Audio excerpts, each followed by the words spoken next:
Welcome to the Motoring Podcast, your weekly discussion of motoring news. This is episode 625 on Tuesday, the 1st of April, 2025. Hello, I'm Alan. Hello, I'm Andrew. And this week, you'll find out that when we ask for news on the podcast, we receive, oh boy, do we receive. It's been a Newsvalanche. In new car news, something old is now new, and it is different. And in points of interest, you can be like us and hide from reality with some nostalgia. Again. But first, we have a smidgen of a follow-up. And it's good news. We are starting this week with good news, thankfully. And this is announced when Nissan were discussing other things, which we will chat about later on in the show. But they did make it clear that their European planning boss, Francois Bailey, declared that Sunderland's future was very secure.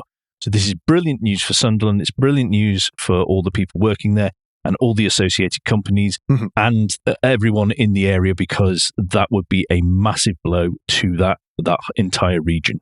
They're going to build the new Micra. They're going to build the Duke. No, the Leaf and the Duke, sorry. Yes. The Leaf and the Duke, not the Micra. But the Cash Cow Electric is on hold at the moment while they wait to see what happens with the market.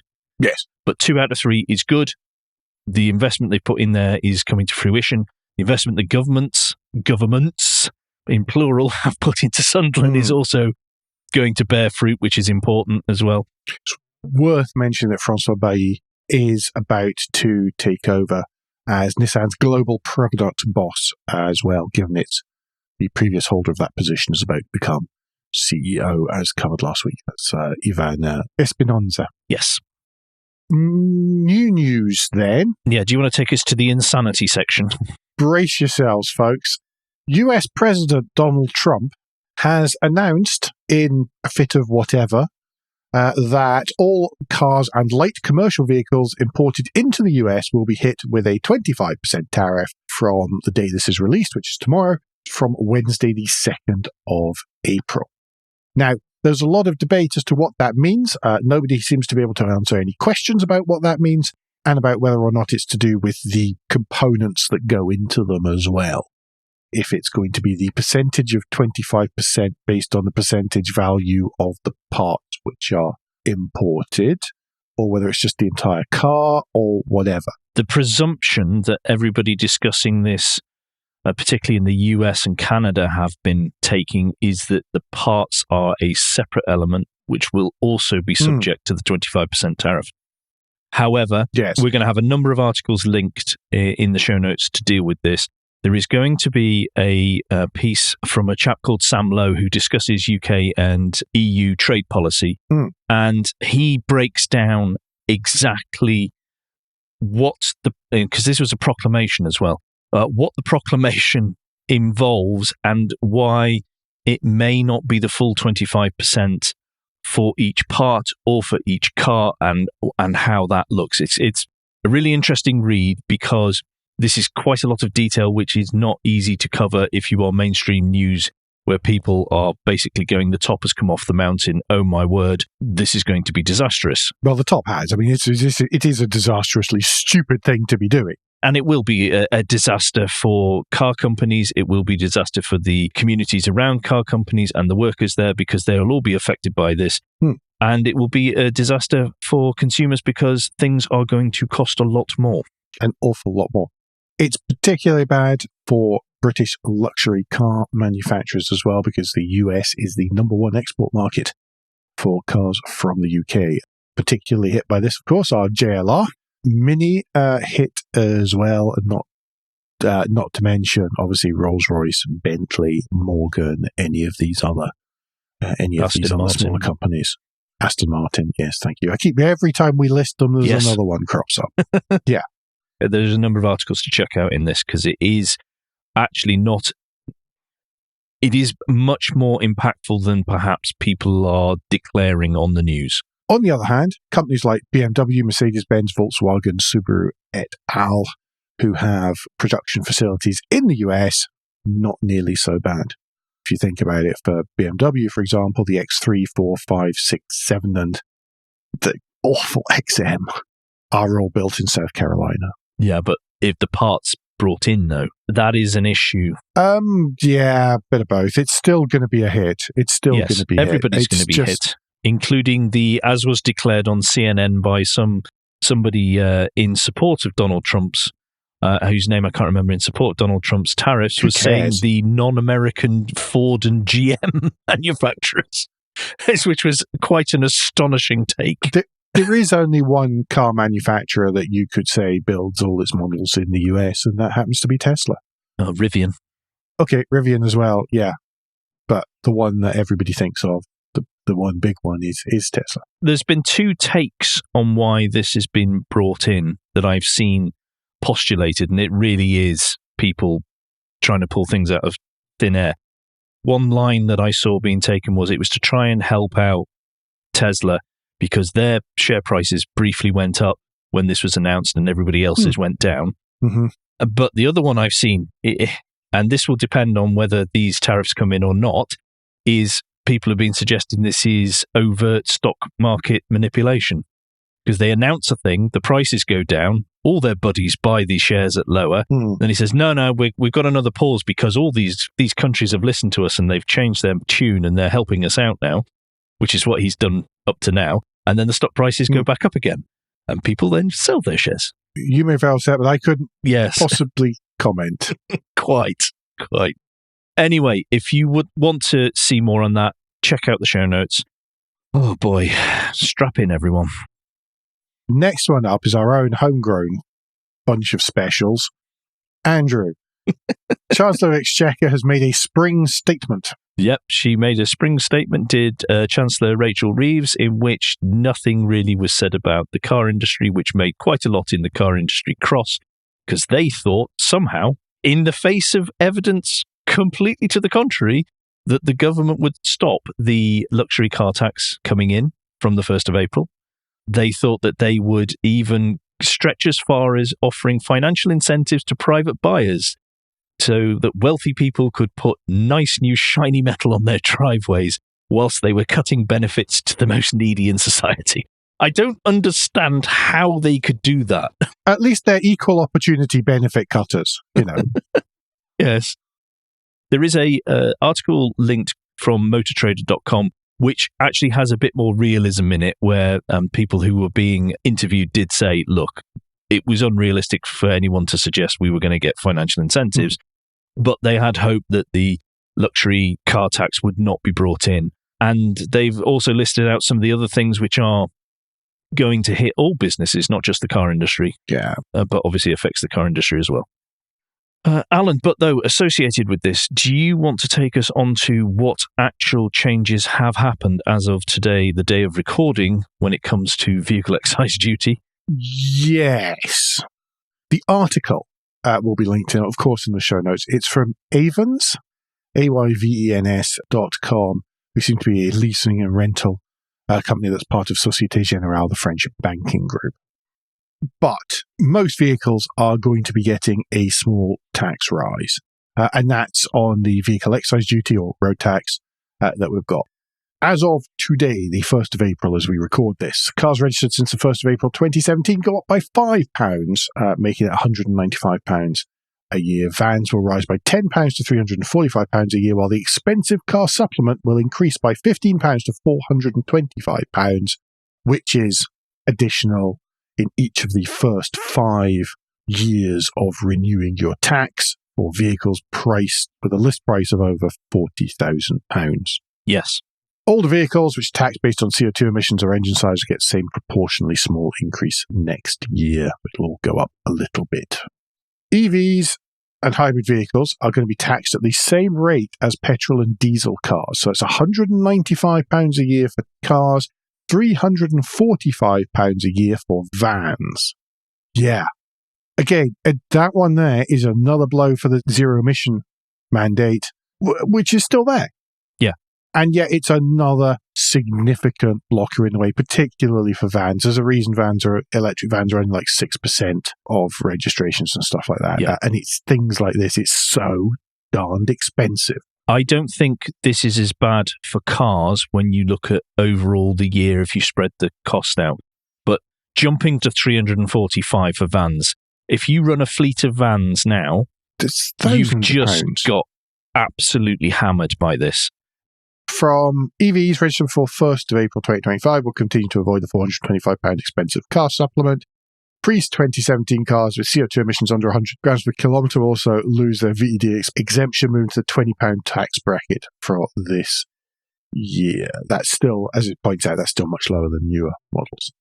In summary of this part, and I'm reading straight from the article on this bit, if your car or van's already on the road before the 1st of April 2025 and it isn't electrical hybrid, then your excise duty bill will only rise in line with inflation, as it has in previous years. Yep. If it is electrical or hybrid, you're getting a bit shafted. Yes. And that's pretty much it. I mean, £31 million. That tax on electric vans, probably worth about £31 million to the Chancellor. Yep. We're including this in this week's show because I've seen lots of articles and lots of scaremongering where people have got the wrong end of sticks, particularly about the post-2017 to 1st of April 2025 and how stuff was going to be backdated on the luxury car tax. That is not the case. It is only moving forward. Do read this. Do pay attention to it. Otherwise, you're going for quite a bit of a shock when it comes to the next time you need to pay for your VED. I'm going to be honest. There was one part of my man maths which I completely forgot about with the Lexus. And that was the first registration tax. And I don't know what the status is. If I have to pay it, how much it'll be. Well, I have a vague idea of how much it'll be. Is it quite painful? Yeah. Oh. I was ready for the annual tax.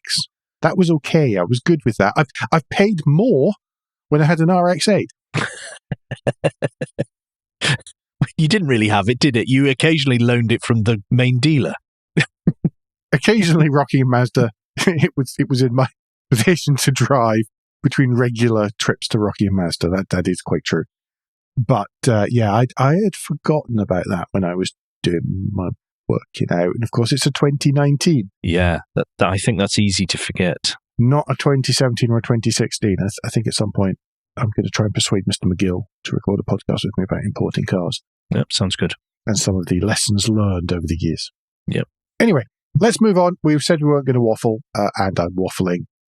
Andrew, tell us about a boomerang boss. Yes, well, Jim Rowan has suddenly stepped down with immediate effect. Well, stepped down or fired, we don't know, from a Volvo over the weekend. And he is going to be replaced in the interim basis, i.e. for 2 years, while they try and find a new permanent boss.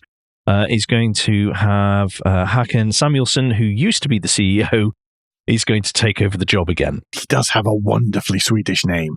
Håkan Samuelsson. Yeah, if you don't remember Samuelsson, he was in charge of Volvo from 2011 or 2012 to 2022. He really steadied the ship and moved them into the premium, really hammered them into the premium market, brought the new design look about them, but then seemed to get a bit fixated about how technology was going to do everything. Yes. And it didn't, and still isn't, actually. And given product cycles and stuff, so lots of the things which are a pain for Volvo right now, ergonomics, reliability of software, car thing, all kind of started with Samuelsson. Yep, absolutely, 100%. It is a little bit strange that he's coming back. On the other hand, he did do that fantastic advert for Volvo trucks, where the truck is hanging from its tow hook from one of the cranes above the harbour in Gothenburg. Do go look that one up on YouTube. It is really quite an excellent advert. Well, Volvo needs some help because their recent releases have met with mixed reaction from the car media landscape. And from owners. Yeah. Even though they have had record sales. I am actually surprised that they had record sales last year, considering all the problems that were announced with various of the new models. But good luck to them all, and it'll be interesting to see who comes in to take over the job full time. I still like Volvo, though. I like sitting inside one, even a new one, is a lovely thing to do. After that, I start to encounter issues. Okay. But that's a personal thing. Yes. Meanwhile, down in Spain, SEAT and CUPRA CEO Wayne Griffiths has stepped down after 4 years in charge. He's leaving the Spanish company at his own request.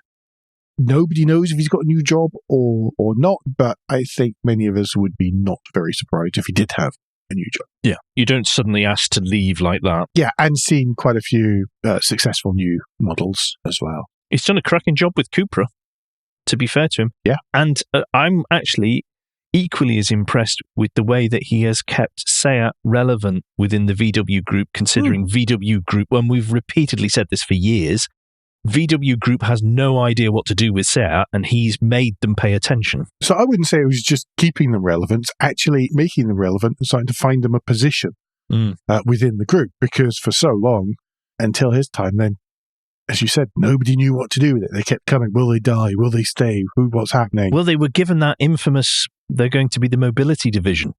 Remember that? Yes. And you and I both discussed it going, that's the death knell. That if you're called the mobility division, it's only a matter of months before you shut down. Yeah, there's a couple of scooter-based concepts, and then that's you. Goodbye. He has done a really good job, I think, there. I agree. Next up, INSTAVOLT. Yes. Moving away from CEOs, INSTAVOLT is going to open a landmark renewable-powered charging hub. Yes, they are. And not only is it going to be where it is located, not only is it going to be their largest hub to date, but it's also going to use exclusively renewable energy sources. So they're going to use a mix of solar power that is already on the site, battery storage, which obviously leads in from the solar powering. And if they do have to use mains power, that will be only from renewable sourced energy off the national grid. Interesting the way they can work that out. I think it's a fabulous thing to do, though. But I think the location is brilliant. Did you see that they've done a clever thing here as well? In that, to take advantage of that, then that particular site is going to have off-peak tariff hours. Yes, that's a new thing that they've brought in as well, yeah. 8 p.m. and 7 a.m., you're going to be 54 pence per kilowatt hour, as opposed to the 85 pence per kilowatt hour outside of that. So if you are charging in the late evening, it is going to be significantly cheaper. Yeah. That particular hub, though, benefits from a 50 pence per kilowatt hour off-peak charging rate between 7 p.m. and 7 a.m. So it has its own, because I assume it's because they generate and store more of their own electricity, it is going to be cheaper. And I say that's right on the side of a motorway and at the bottom of a major A road. Yeah. Why I'm saying that is it's the kind of place you'd expect to have the highest charging rate. Yes, absolutely. Anything that brings the prices down of INSTAVOLT, I'm all in favour of. Yes. Having been a reluctant user. Yes, I've got kind of stiffed by INSTAVOLT in the past, just the sheer price of stuff. Yeah. Well, Alan, we've managed to make it through to the end of the first half. I did moan that there wasn't much news last week, and we've definitely got news, so much so that we've had to put some off to next week. Yeah, and if you could just shut up and not say that kind of thing for a little while, I think some people in the industry would appreciate it. Yeah. I'm not going to be held responsible for what Trump said, though. That's not my fault. Oh, well, I don't think any of us can be held responsible for that, which reminds me to put my Harris Waltz sticker in the back of the car. But yes, it's brought us to Guilt Minute, quick break in the show where we ask for a tad of financial support to keep the lights on and the hosting running. If you feel that the Motoring Podcast is worth a small consideration every month, then you can become a patron. Different levels of patron include different levels of commitment from us to you, including being able to watch the show recorded live. We also have a small range of merchandise in our spring store, from stickers to mugs and t-shirts. If you don't have any spare cash, we do completely understand. Then you can help us by following for free from a podcast player to receive every show as they're released, and by liking and rating the show in whatever way your podcast supplier lets you. If you've done all that, and some of you do so, thank you very much, then the last thing you can do is recommend us to your friends or colleagues, or even both. Thank you, everyone that does. Wonderful. You are all wonderful. Alan, do you want to take us into new car news and continuing on from our opening news story about Nissan? Third generation Nissan Leaf has been shown in its production form, and it is the good-looking Nissan Leaf. I would say it's definitely better looking than the last two generations anyhow. But yeah, it's another electric SUV, folks. Just room for batteries and room inside, room for batteries and room in the cabin. It just means that that's what it's got to be. It also sits on the Renault-Nissan Mitsubishi Alliance's CMF EV platform, which is also the one used by the Ariya. I'm never sure how to pronounce that. and will be very, very similar to the Nissan Juke EV in the future. So I imagine it's the kind of middle of the three models. You end up with the Juke's the smallest, this will be the middle size, and the Araya is the bigger one. I think I've just pronounced that a completely different way from the first time I said it. You take your pick, everybody. You decide which one you like. We don't know. Nobody ever says it. We have to read it. Leaf and Juke EV, as Andrew said earlier on, were produced at the Sunderland factory as well. Leaf is actually slightly smaller than the previous model, but it does sit higher. Looks a little bit more like an Araya, but I think it's better looking actually. And has a 0.25 drag coefficient, which is pretty darned good. Range should be more than 372 miles, hinting that they're really focusing on real-world numbers and things. There's no real details have been released yet. We'll get to hear about that later in the year.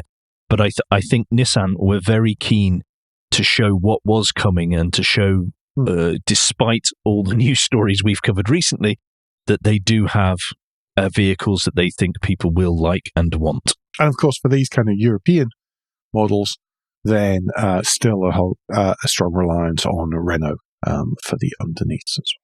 Yeah. Okay, I'm going to take us on now to Smart and the hash 5. I presume it's hash 5, not number 5. I don't know if it's hash or number 5. I can't remember. 5. But anyway, the hash sign 5 is the latest SUV from the Smart Car company. This is their largest vehicle to date. If you can picture the Peugeot 5008, it's about the same size as that. So this is not a tiny car at all. It's going to sit on the same electrical architecture as the 1 and the 3 crossovers, which is the Geely SEA2 platform, apparently. But it's going to be 800 volt. That is the latest in terms of the industry standards. That's the highest. It's going to be typically smart on the inside, where there's going to be screens. It's fairly clear and minimal inside. I think looks-wise, it's got the smart looks, which is slightly rounded at the edges, but it's not quite gone as far as the melted soap Mercedes went. They haven't quite gone to that extent. It's somewhere between the Nissan Cube and the Mercedes EQ. Yeah, models. It's slightly chunky, but not in an aggressive way. I think they've managed to actually capture that quite well, that it's not an overtly aggressive car, but it's not cutesy either. My favourite of the 5 different trim levels of Pro Plus, Pulse, Summit Edition and Premium is the Summit Edition one, because it has off-road stuff stuck on it and it looks really cute as a result. As a quick aside, by the way, if we're being very technical, it should be the Octothorpe 5, because that's the correct name for that symbol. Okay. But prices are expected to start around £40,000. So considering in the UK, the luxury car tax has just come in, I would expect the car that will never be bought by anyone to start at £39,995. If you want a Pro in flat white, then it'll be $39,995. Yeah, maybe $39,999. Yeah, again, there's very little details have come out, and the Autocar article that's linked in the show notes is having to go back to what was officially announced by the Chinese government to try and work out what the details are going to be. So you can check that out. But deliveries will begin in October this year. I'm sure they will do reasonably well, actually. One of my cousins has just bought an Octothorpe 3, and I'm keen to know how. I need to go visit them, and I need to find out how he likes it. Oh, they do expect a Brabus version of this as well. Because what you need is something the size of a 5008 to go 0 to 60 in 2.5 seconds, don't you? Yeah, exactly. That works so well. Anyway, talking about going really fast, though, Alan. Yeah, far more sensible if you're doing 0 to 60 in a ridiculous time in the new Aston Martin Vanquish Volante. Yes, folks, it's not an electric SUV. It is going to be a V12 Roadster expected to reach 214 miles an hour. It is only 95 kilos heavier than the coupe and looks just as nuts, really. Yeah. Sticks with a fabric roof, which opens in 14 seconds and closes in 16 seconds. It is 75% stiffer laterally than the previous DBS Volante. But it does come in at 1,930 kilograms.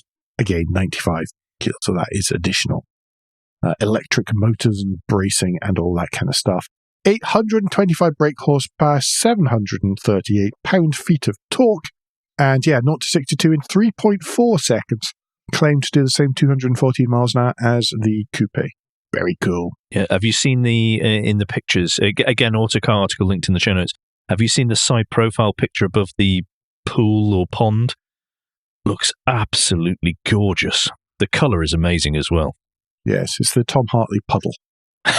Yes, it does. I think it's... the grill's a bit big. The grill's a bit If you're big. looking from the front... The rest of it, if I don't have to see the grill, the rest of it looks great.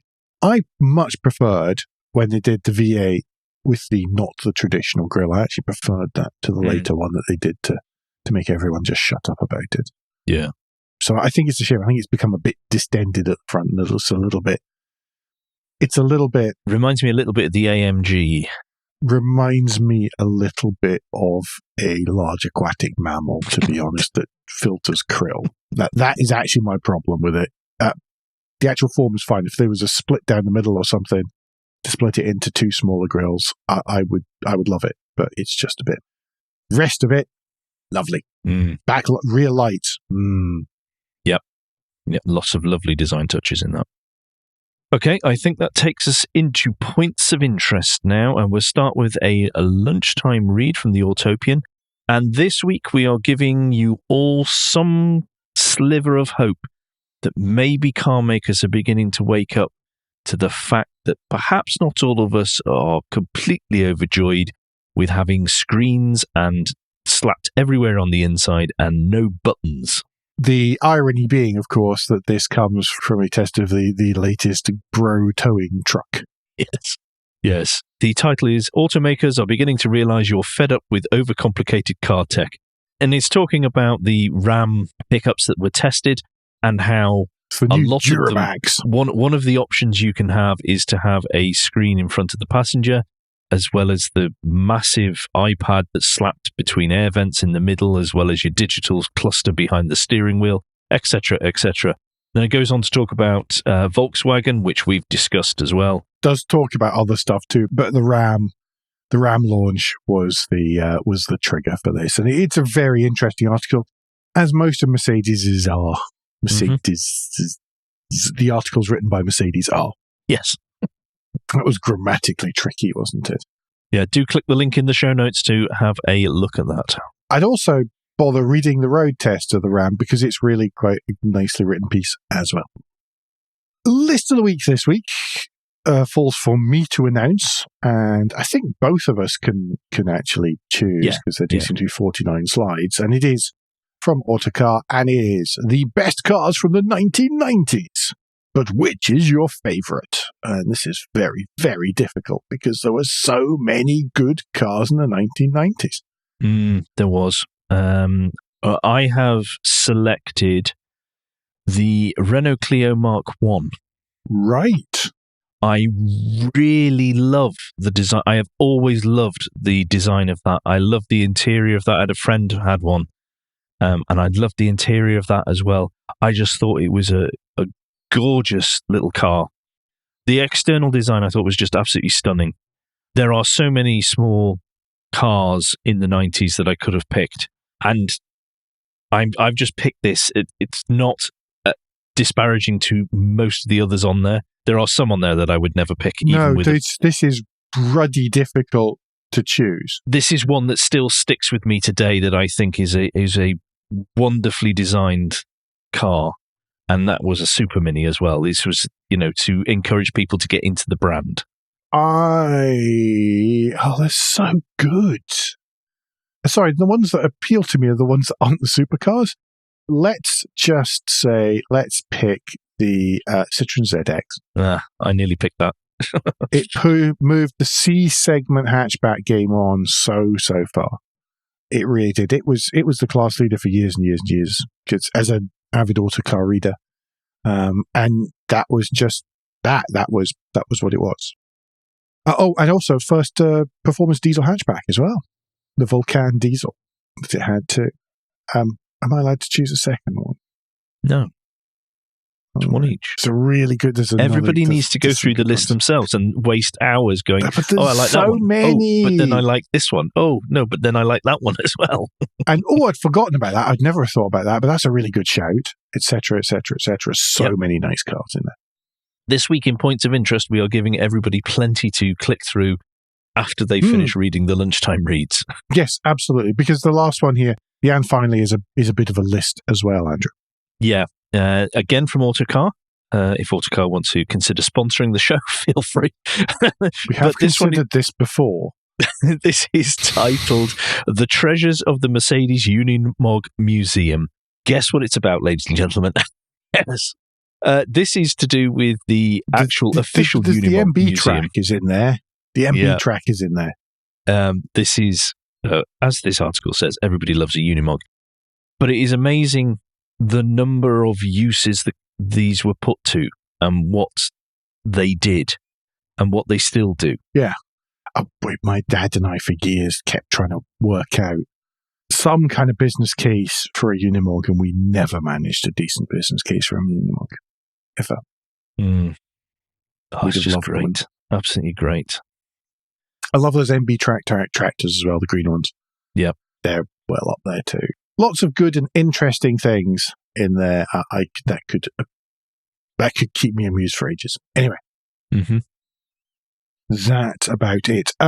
Parish notes this week, there is something. We're going to be recording on Wednesday night next week, so we're going to be a day later because Andrew has I've got to do a car thing. I've got to do a car thing. Is it a car thing? Is it really a car thing? So I'm not going to say what the car thing is because I think it's hilarious. No, there is an embargo, so don't say what the car thing is. Oh, is there genuinely an embargo? Oh, okay, right. So I can't even make fun of him.